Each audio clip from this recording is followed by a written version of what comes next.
Yo, guys. I don't know if you can tell by the sound of my voice, but I'm ill. But I wanted to get a video out, for SmackDown review, because obviously I done a Raw one. But to be fair, you're gonna hear a lot of sniffles. Sorry. And I might have to pause this video a lot if I need to cough. Yeah. But yeah, not a lot happened on last night's SmackDown, to be honest with you. But there were some moments on this SmackDown that I wanted to talk about, so I'm filming this review that you're currently watching right now anyways. And as I've already said, I'm ill, so I was going back and forth about filming this because I don't really want to be talking so much, but yeah, but anyways, guys, as you can tell by the thumbnail and my title of this video, I'm going to be doing my SmackDown review for last night's SmackDown. As you can tell in the thumbnail, like over here somewhere, I gave this SmackDown a low. Well, I didn't put on it low, but I gave this SmackDown a 4 out of 5. But personally, for me, it was a low 4 out of 5, very close to being a 3 out of 5. Because, like I said, I'm literally going to speak about 2 matches, one segment, something that happened during a match, and then what's happening on next week's SmackDown. That's it. Because it's just not really much to speak about when it comes to last night's SmackDown. So yeah, I gave it a low 4 just because a few even a match made it a low 4, to be honest with you, and a moment during one of the matches afterwards made it a low 4, and the beginning segment that we will talk about in a second gave it a low 4. But like I said, it was very close to being a 3 out of 5, which is crazy because that'd be the first time since the 19th of September that I've given SmackDown a 3. But luckily, it was only just a 4. As you can also tell by the title, that I am going to be doing a bonus t-shirt unboxing in this video because I know this SmackDown talk isn't going to last long because there's not, like I said, not a lot to talk about. So I will also be doing a bonus t-shirt unboxing. It's just the one t-shirt. If you watch my Euroshop unboxing that I uploaded on Thursday, you would know what t-shirt it is. But I just thought I would show it for you guys anyways, as it came today as I'm filming this video on the Saturday, so the day of Halloween Havoc, which I will be watching. Are you guys watching Halloween Havoc? Let me know in the comments down below. And by the way, Saturday night's main event is streaming on Netflix next Saturday, not on YouTube. So just thought I'd throw that in because it's apparently Michael Cole said it in the main event last night during Jimmy's entrance. And I looked on WWE.com, and when I clicked on Saturday night's main event, it said we'll be live streaming on Peacock and Netflix internationally. So Saturday night's main event is a PLE this time, not a glorified house show. And to be honest with you, it kind of feels like a PLE this time. Hopefully they do that going forward. Instead of it being on YouTube and being on NBC, it's on Peacock because we get no ads. So I'm down. That means that for John Cena's final match, we'll have no ads. I'm just going to sit back and enjoy John Cena's final match. But yeah, anyways, the SmackDown kicked off with, well, a conversation with Jimmy and Cody Rhodes about what happened last week, and obviously what's been going on with Jimmy and Jay over on Raw. And then we actually kicked off officially on SmackDown, Cody Rhodes. And Cody said he'd done something last week that was uncharacteristic of him by hitting Drew with the title. Sorry that the quality is going to go a bit like dark and then light. It's outside for some reason, makes my quality weird. Drew interrupted quite quickly into this segment saying he doesn't want an apology from Cody Rhodes.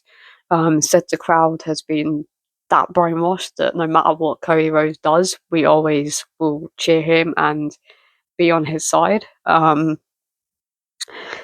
Drew said that he needs to finish his story by becoming the WWE Undisputed Champion, even though he's technically been WWE Champion, but I don't really get how he needs to finish his story.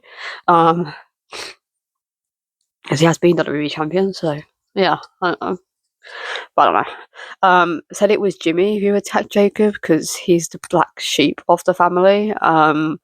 Cody wanted to fight right now, and then out of nowhere, Jimmy attacked Drew McIntyre from behind, and we had a good 3-4 minute brawl, I want to say, between Jimmy and Drew, and then a bit into SmackDown, not that much in SmackDown, they brawled again. So yeah, no, it was a good segment to kick off SmackDown. Cody didn't speak a lot again, which is weird for Cody.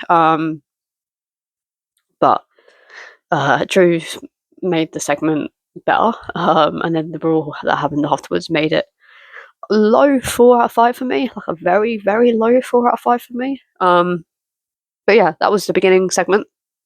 Yeah, good. And then we had a match with Kiana and Tiffany.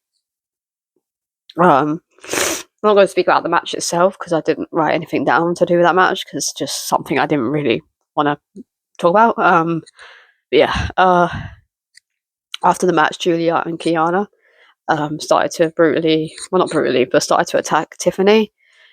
Jade came back after her eyebrow injury. Yeah, eyebrow injury. She's got a nasty scar from that injury. She came out and helped Tiffany, and then she gave Tiffany her title. It's like raising her arm, and I knew immediately that Jade was turning on Tiffany. I don't know. I just had a feeling because the way that they were the way that she was lifting her arm for a while, and they were focusing on both of them for quite some time. I was like, that's a bit weird. And then Jade Cargill brutally assaulted Tiffany and is officially heel. So we officially now have heel Jade Cargill on SmackDown. And am I down for a heel Jade Cargill? Yes. I was so happy that it happened. The crowd wasn't. Oh, sorry. Oh. Yeah, the crowd wasn't, but I was.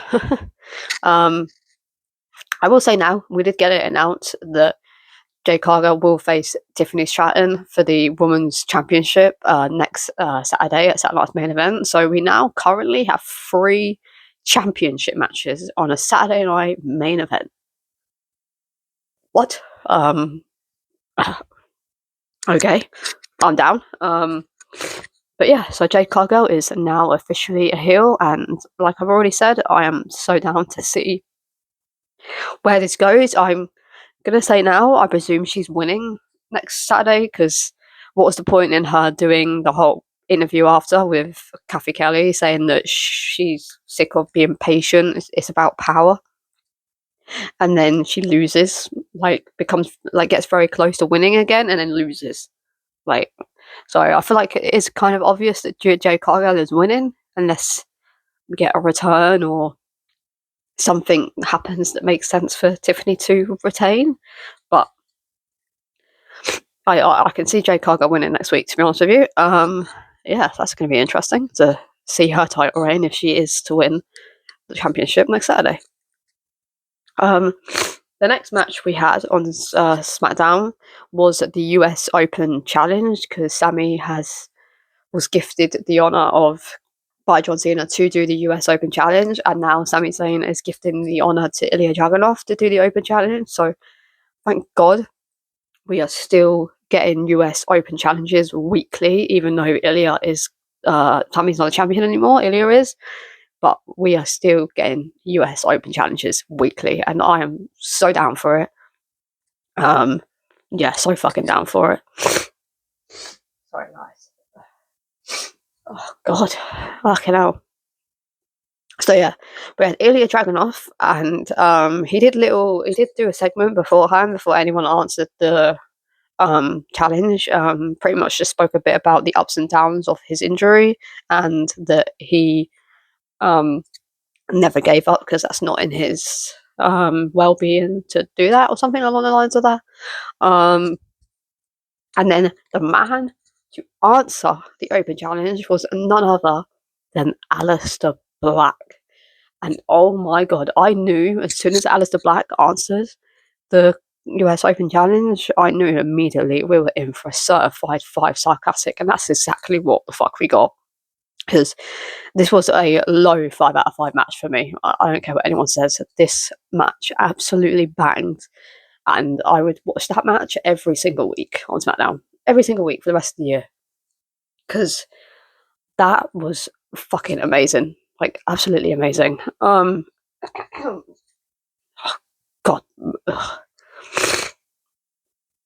Yeah, it's just mad. Alistair and Zelina Vega's entrance is insane. Like, absolutely insane. Hang on, guys. I'll be back. Alright, I'm back. Oh, God, bro. Fucking illness is... Ugh. Anyways, as I was saying, Zelina Vega's entrance alongside her husband, Alistair Black, was absolutely incredible. Definitely my favourite entrance at the moment. Because that... What an entrance. I am so hoping that I get to see Alistair Black do an entrance at some point when I go to a show next, because I want to see that entrance in person, because that looks incredible and insane to watch live. So seeing that in person, that entrance with those two, oh my god, yes, because that was fantastic. Like, such an entrance. Kind of do see a bit of Karrion Kross and Scarlett in their entrance, because I think that's what they wanted to do with Karrion and Scarlett, but it just, for whatever reason, in WWE wise, it just didn't work for them. Worked for us, but I think creatively for WWE, it just didn't work, and it didn't work with those two, and I think they're trying it again, similar to Karrion and Scarlett with Zelina and Alistair, and it works. Because you can just tell it works. It's just, I don't know, just the entrance alone and just Zelina and Alistair together, for some reason, just looks better for me personally. Like,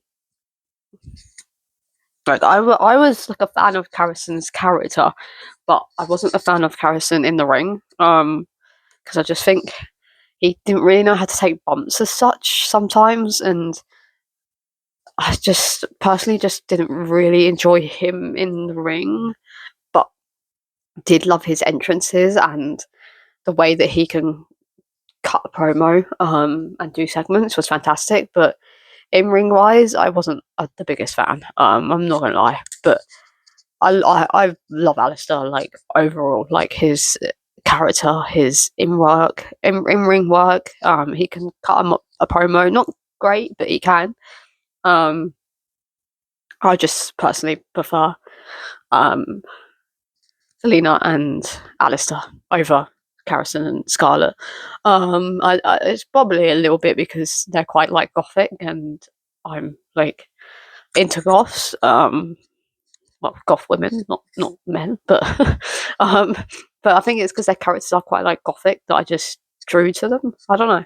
But yeah, no, I really enjoyed their entrance. But anyways, I didn't write anything down when it came to the match itself, because I just wanted to enjoy this, because I knew it was going to be a certified banger, and I didn't want to be constantly looking down on my paper to write stuff down that happened in this match. So I just literally just put absolute banger. But it was definitely a low 5 out of 5, because it was so fucking good. Like, so good. Like I said, I could watch that match over and over and over again and not get bored, because it was just so incredible. Zelina did try and cheat a couple of times, but on the second or third time, when she pulled Ilya Dragunov down, the referee saw it, ejected her from the ring, and then Damien Priest's music hit. He came down to the ring, distracted Alistair, showed off his scar from the fireball that happened a couple of weeks ago, and then Ilya Dragunov was able to pick up the victory by the distraction that Damien Priest caused, and then Damien brutally attacked Alistair, was about to put him through the announce table, but Zelina Vega stopped in and grabbed his eye, the bad eye, and then Alistair and Zelina were able to escape. So yeah, that's how that all ended. But yeah, definitely a 5 out of 5 for me. Incredible to watch. On next week's SmackDown, we are getting Carmelo Hayes versus Kit Wilson. Okay, really random match, but it is what it is, I guess. And then we're also getting Alexa Bliss versus Nia Jax, which surprisingly I'm actually really down for, because they had quite a big rivalry in 2018, I believe. So I'm actually down for them to have a match again, because it's been a while since they have, I feel. I might have just completely forgotten the match that they had recent, but I feel like it's been a while since we've seen Alexa Bliss and Nia Jax in the ring together. So I'm down for the match. Carmelo versus Kit Wilson, not so much. Presuming the Miz is going to come out during that match, or after the match and brutally attack Carmelo, setting up a match at maybe setting off main event or next Friday or something. I don't know. But yeah, bit of a weird match, but at least we're getting Carmelo on TV, so can't complain too much.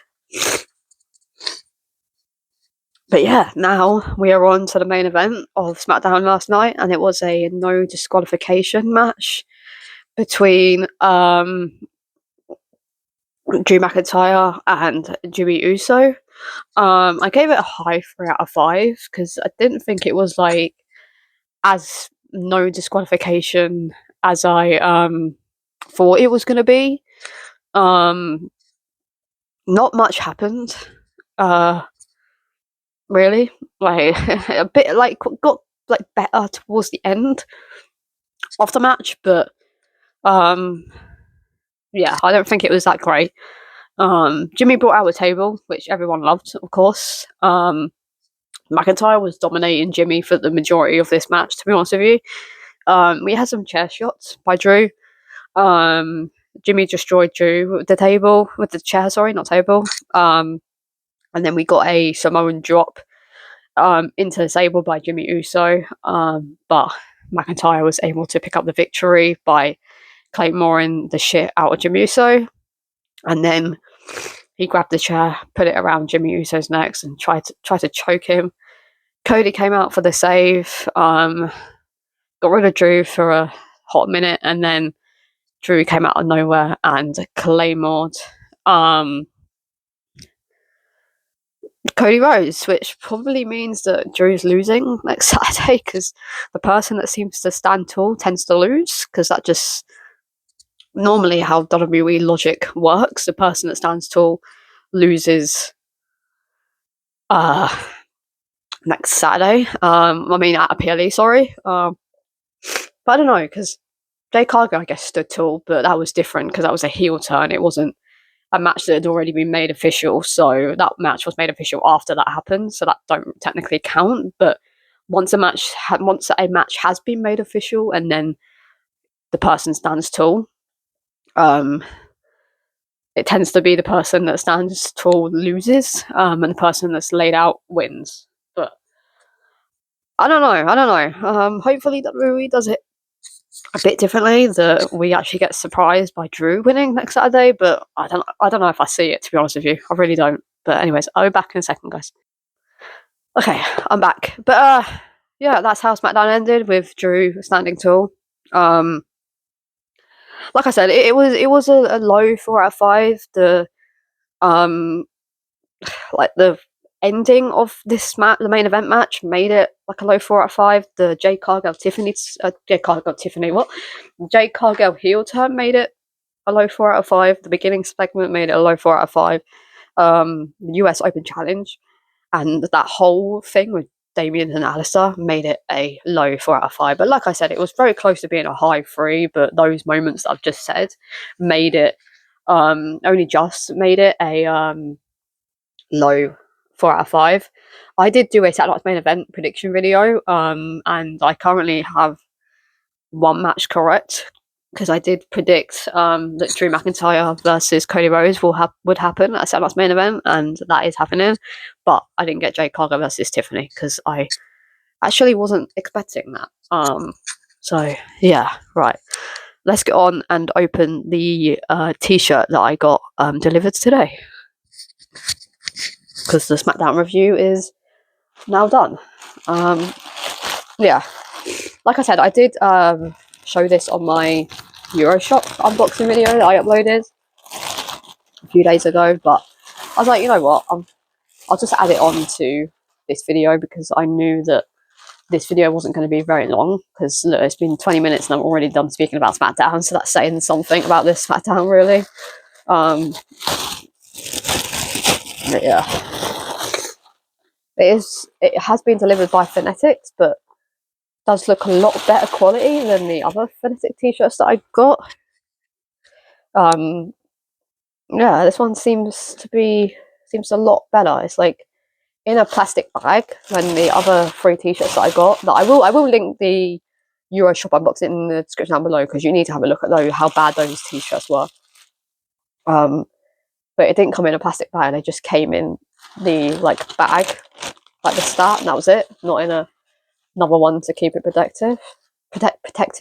Keep it protected. Oh no, it's not by Phonetics. It's by WWE. Oh, it says on the website that it's branded by Phonetics, but it's got the WWE logo, which means it's not from Phonetics. Because if it's from Phonetics, it doesn't have the WWE logo on it. It has the small WWE logo and then Phonetics next to it. So this isn't from Phonetics then. Oh, yeah, no, this definitely isn't from Phonetics. This is from WWE Euroshop. All right, okay. What the hell is that on it? Oh, it's a bit of fluff. What the fuck? There was a fluff on it. What the hell? It come from John Cena's house. But yeah, there we go. There's the actual t-shirt in person that I showed on the screen when I did my Euroshop unboxing. So yeah, there's the John Cena t-shirt I got, and then obviously it says that on the back. I think it says after this, you can't see me again.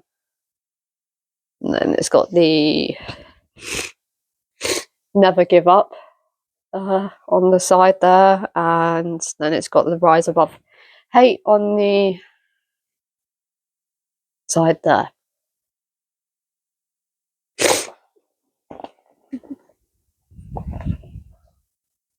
But yeah, there we go, guys. That's the John Cena t-shirt. We didn't know which one this is from, because obviously it has a lot of t-shirts that have come out this year. This is from the Chicago, Illinois SmackDown that AJ Lee made her return to, and I really like the colour blue when it comes to colours that suit me. For some reason, blue really suits me really well. Never thought blue would suit me. I always thought like black or red is kind of my style, but for some reason blue really suits me, so I ended up getting that one because it's the day that AJ Lee made her return, as I'm currently wearing an AJ Lee hoodie. Oh, I thought it went off then. Currently wearing an AJ Lee hoodie right now, and it's Chicago, which is one of my favourite places to one of the places that I would like to visit, pretty much, because it's where my favorite wrestlers are from in CM Punk. So I was like, you know what, I'm gonna get this. I'm seeming like I'm the massive John Cena fan, because I think this is the fifth or sixth John Cena t-shirt that I've got, maybe even more. No, it's probably my 5th or 6th t-shirt that I've brought, and I grew up not liking John Cena, so I don't know what's happened, but I think because these t-shirts will never be out ever again, like the ones I brought, that I had to do it. I really, really want the white France one, but that sells out so quickly. But I do really want that one.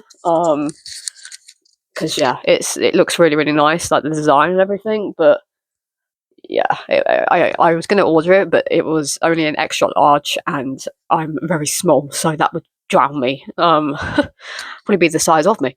So I couldn't get that one, so I got the Chicago, Illinois one instead. But yeah, it's a t-shirt that I picked up.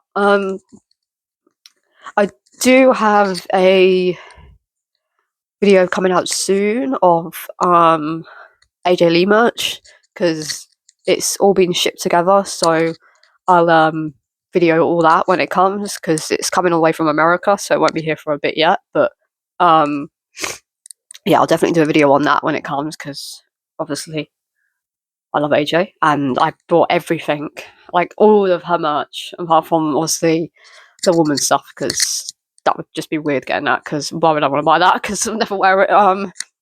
So I bought everything but that. So yeah. Do you think I like AJ Lee? Hopefully she's back soon. Hopefully next Saturday. So yeah, I will leave my Saturday Night's Main Event early predictions in the description down below as well, and then I'll also leave the other Euroshop unboxing that I ordered this t-shirt with, but they came separately because they were from Fanatics, but this wasn't. This was from WWE Shop, so I'm happy about that, and it's a very nice t-shirt. But anyways, guys, this has been my SmackDown review for last night's SmackDown, and a bonus t-shirt unboxing as well. And yeah, guys, hang on 2 seconds. This has been Charlie, and I will see you guys in the next one. Peace.